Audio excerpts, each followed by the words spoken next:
and it's the 6th of October 2022. So I'm going to talk about some of the gang stalking tactics with torture and kind of how that plays out. So I've been dealing with broadcast problems, you know, not just recently, but for a long time. And maybe almost a decade, right at 10 years, probably 9 plus years. And it's a very confusing thing in the beginning to go through. And I talk to people all the time and they have a lot of confusion, and they're going through those stages, and I've been through all of those.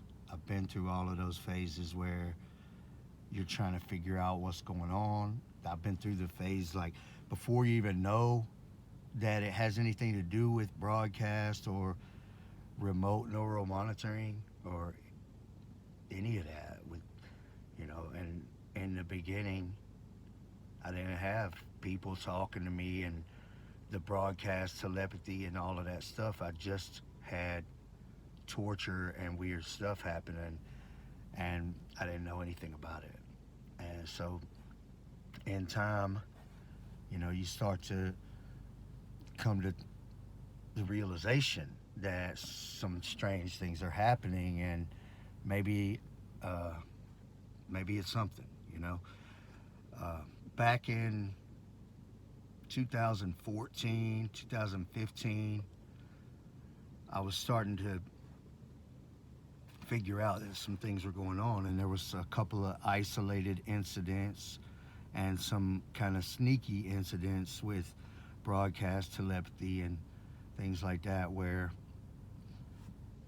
if something happens one time, then you kind of wonder if you're losing it, and then the sneaky stuff, like with when I used to go on my back porch and it was my back patio, every night, and I would hear this car squeal, sound like it was coming from the next street over, and I was like, every time, it is just crazy coincidence, and I didn't know till maybe 2016, early 16, that it was actually them doing that, and that was after they started talking. So a lot of the things that they do are sneaky, but once the uh, once it's out in the open and they're doing what they do and they've decided to do it more openly, then you can kind of put together all the things from before. And at that point, 14 and 15, and I was actually trying to figure out what is this, and so I started to find stuff about gang stalking and remote neural monitoring. Not very much. There wasn't very much out there at that time, and so I found a couple things. There was one thing I remember finding in like 2015, and it was Rudy's WordPress about satellite, um, either mind control or broadcast torture or something like that. And that was the only thing that I could find back then that was remotely accurate to what I was experiencing, or remotely close to being similar. So as I started to have an understanding of everything, I started to talk about it. I started talking about it on SoundCloud, and I started talking about it on YouTube in 16, I think, 15, maybe. I think it was 16. And then 15 and 16, I was doing the SoundCloud thing, and then I started moving over towards YouTube, because at first it was just like I was just posting weird recordings and stuff, and then I actually started talking. And when I started talking about it, I realized like that people were interested in, and they didn't know. And just like me, they couldn't find anything out there very much on the internet about remote neural monitoring, or anything that was accurate. And a lot of this stuff talks about DEW, direct energy weapons, and it's not exactly that. Um, when they're on mind control and they are living as a broadcast, and so I'll explain that because some people always get it mixed up. But um, imagine a hologram avatar broadcast, just like a representation of yourself that's made of broadcast waves somewhere else. And you have on a mind control headset on your head. It looks like a EEG type of device. And you put these covers over your eyes, and you can actually connect with that broadcast and live as that broadcast like you are somewhere else. And that's what gang stalkers have the capability to do.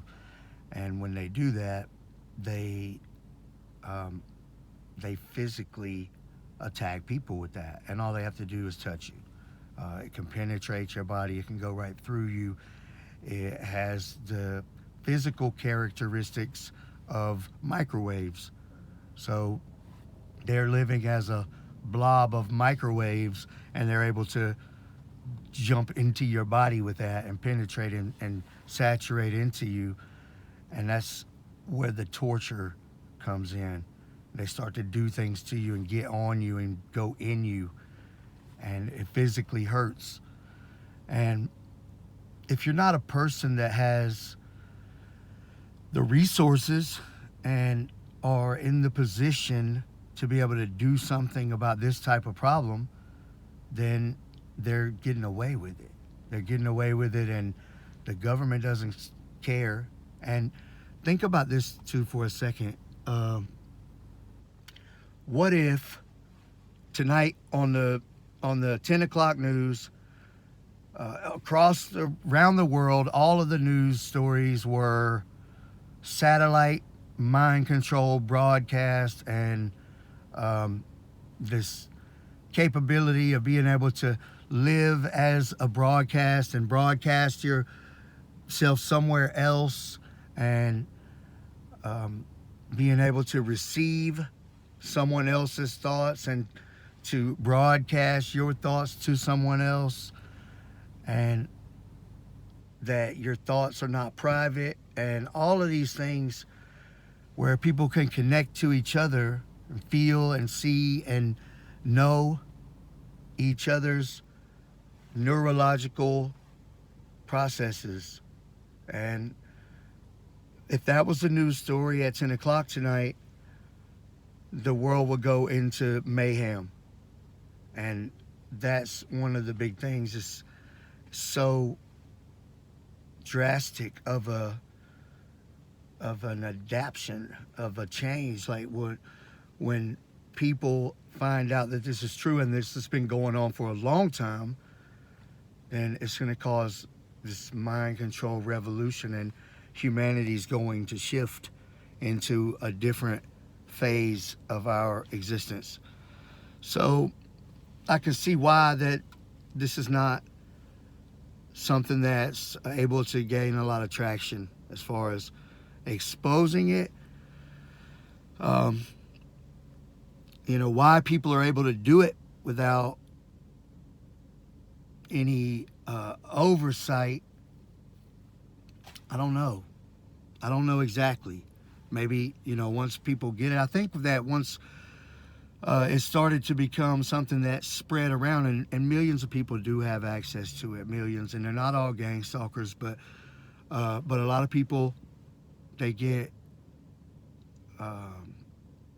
infatuated with mind control and being able to receive someone else's thought processes, especially somebody who's more powerful than them emotionally or more intelligent than them intellectually, smarter than them. So to be able to receive that is it's like leveling up. You know, it causes your mind to work in ways that you're not capable of on your own, and so it's like a high. It's like a drug, and to connect to other people, that's like the drug of gang stalkers. So it gives them this power, you know, and it's a power that they would have never had otherwise. And I think in the beginning, it started to get out there publicly as like a leak, as like an insurance policy to make sure that the governments and the elites or Illuminatis or whatever don't end up with a monopoly on mind control and enslave the population. It can be used for slavery, and it could be used for genocide, and it is being used for that, but by the same people who were supposed to be the insurance policy against that type of thing happening. And I don't know that they knew that this was going to happen. It's not like some study that could have happened in the past to predict what would happen when you start to leak mind control technology to the general public. And it's a scary thing to think. And the way that they use it to hurt people is, it's unchecked, and they do whatever they want to. And I don't know how that's going to play out. If it's going to come to war and worldwide war and revolution, and I don't know, because it exists. And those of us who know it exists, which are many, are not going to be okay with the governments having control over it and it just going away. Even if they stopped gang stalking and it just went away, we still know it exists, and gang stalkers and people with access to mind control and possession or control over their own neurological broadcast frequency would have a fit. Because then everybody would be in the same situation like I'm in, like you're in, where somebody else has control over your neurological broadcast frequency and you have no control over it, and they can use it in the most malicious and inhumane ways that they choose. And unfortunately, they choose. They choose that. They choose to do it that way, a lot of them. So, as far as the torture goes, if you're not a person that has the resources and in the position to be able to do something about it, if you don't have the knowledge to stop them, which hardly anybody would, like it will be very rare, a diamond in the rough, somebody that's able to stop them or do something about it or take control and possession of your profile online or within whatever program they're using that's linked to the web that is based on your neurological broadcast frequency. So the thing is, they won't stop and they won't go away. And so I understand this because I've been going through this for so long, and I've already tried everything. I've tried all the tactics with magnets and frequency changes. I've tried to be political about it, and I've tried to come public and make a big fuss about it, and I've tried everything. Tried to go to the FBI and the courts and the local police and every agency of government that you know of, that you've ever heard of. I've contacted them all over the years, and they don't even respond. And this is something and you sound probably, I probably sound more reasonable than anybody else, because when I contact them, I could talk about it like it really is. And so I know I'm on the radar. But my position with being public, it probably hurts me from being able to get it. At the same time, it probably helps me with a lot of the stuff where they have put your profile on public, and then random strangers in your area could see and become part of street theater and just the grander scheme of gang stalking, where somebody who you've never heard of or never seen can become involved instantly in your day with gang stalking because of this global network. But maybe I would be killed already, but I'm so public about it. And there's good sides and bad sides to the pathway that I've chosen.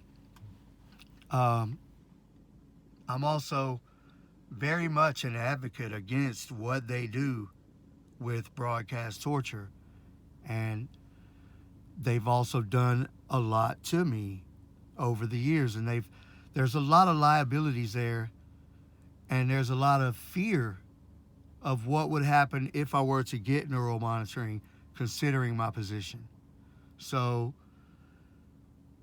it's hard for me. But meanwhile, I've excuse me, I've started to take a different pathway, and I've been on this different pathway, and I actually started kind of down this pathway years ago, and I've kind of strayed a few times, but now it's solid, and my pathway is to um, to gain as much success and knowledge and relationships as I can that can help me, that can help us, can help the world.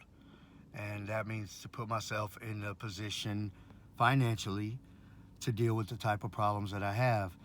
And it means to put myself in a position with knowledge and education to deal with the type of problems I have. And that means to learn in depth through a process that takes a lot of time, same as gaining the financial position. The knowledge it takes a lot of time. You don't just study hacking for a week and you can deal with it. It's not going to be that simple.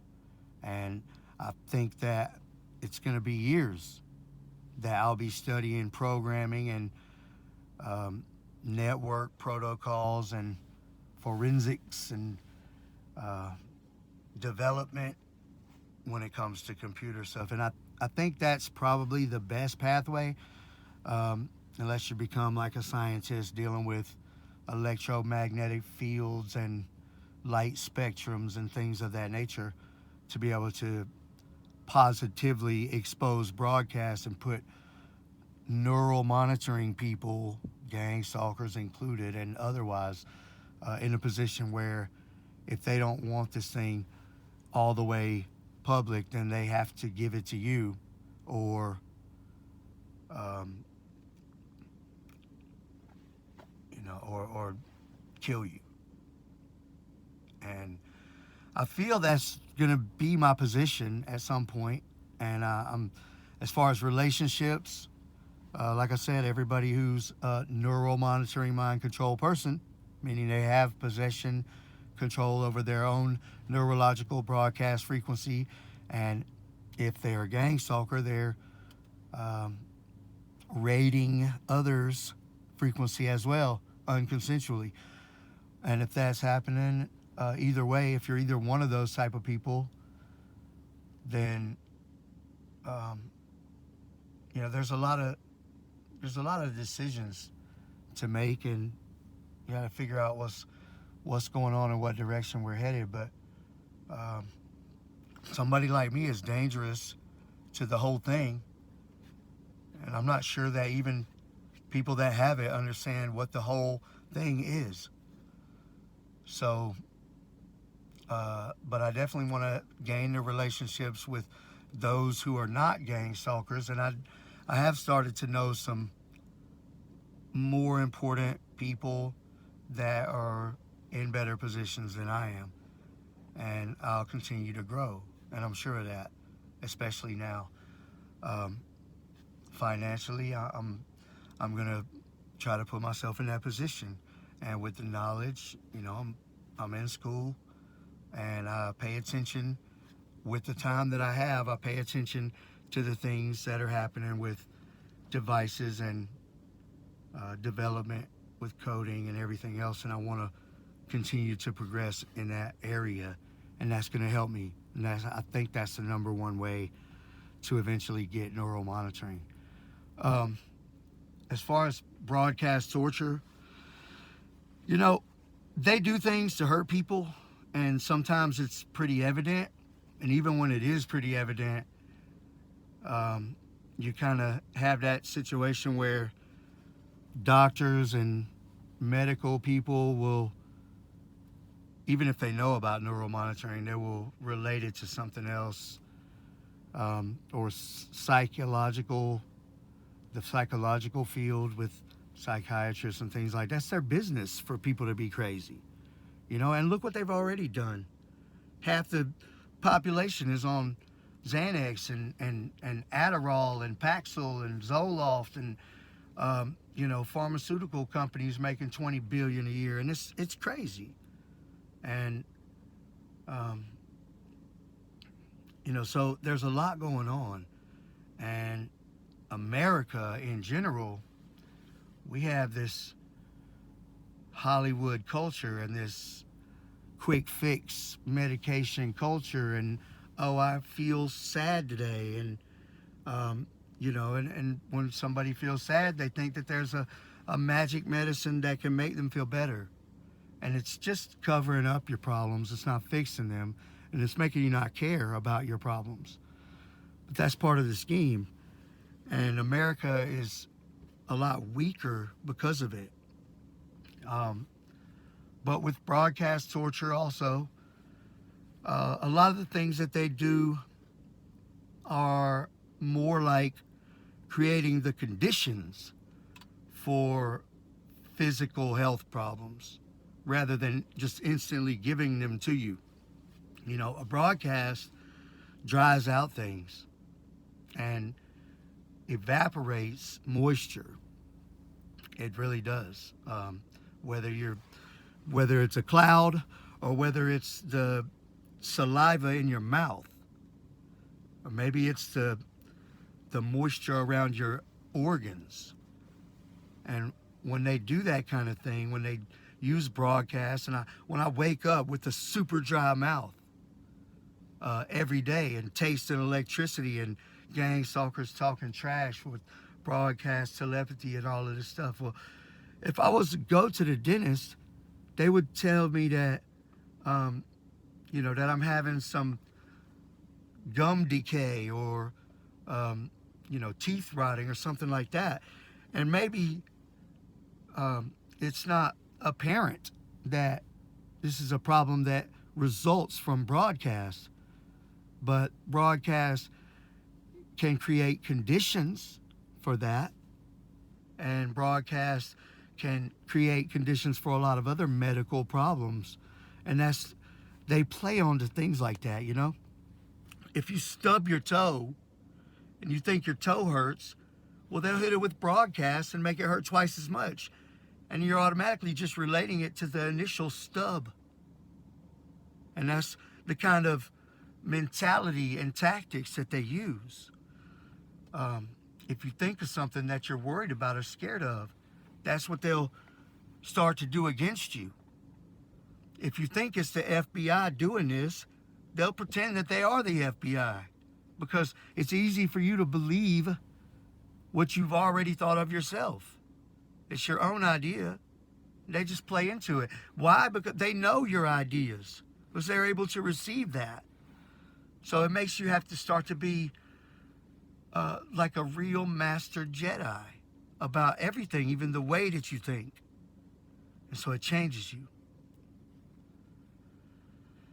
But it's not uncommon for gang stalkers to use broadcast to hurt you in very gradual ways over time, to cause certain type of damage. And it's a mutilation style torture, but it's just something that they'll drag out over years and years. So it's a lot less evident.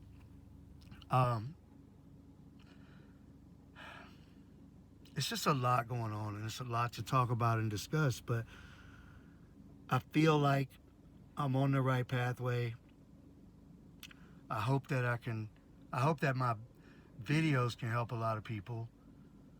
And a lot of people tell me that they have. And some people say, is he real? I don't think he's real. I promise I'm real. And I've been around doing this for a long time, and I'll be around doing this. And it has a great impact on my life. And I don't mean great in positive. I mean great in very much impact on my life. And some of it is positive. but some of it is negative. And try putting out 10 or 20,000 videos and recordings and things on the internet about mind control and broadcast torture and little holograms that nobody could see. And then and then try dating and having 10,000 people following your stuff and in your message box, and see if you can hide that from the person that you're wanting to date. Try having to worry about if the executives at your job are going to find out that you've got this crazy YouTube channel, and maybe it's not such a good idea to put him in the big shot position. It's something that can have a negative impact. And then you got people saying, I'm gonna tell everybody, I'm gonna send this to your job, right? I wish you would. I wish you would, bro. You and her both. Y'all can both get the fattest lawsuit. I already got enough. It's just a matter of time. So, but I'll keep it general. I'll keep things general on my video. But there's a lot of liabilities, and there's a lot of impact on my life for the pathway that I've chosen. But there's also a lot of impact on my life from them doing this to me. And it is what it is, and I accept my position, even though I don't have a choice either way. I do accept. And I plan to be a positive influence on all the people, especially all of you guys that are going through this in the beginning phases and you're looking for answers and it doesn't seem possible, and you find so much propaganda out there. Just take some time, take some breaths, think about things, think it through. It's really hard. It's really hard, and I'm surprised that I've survived this long, but at this point I have confidence that I'm only moving forward. I'm only moving up, and it's going to be real hard for them to stop me. But every day they do more and more torturous type of things to me to make it worse and harder, but it's because they're losing and they know it.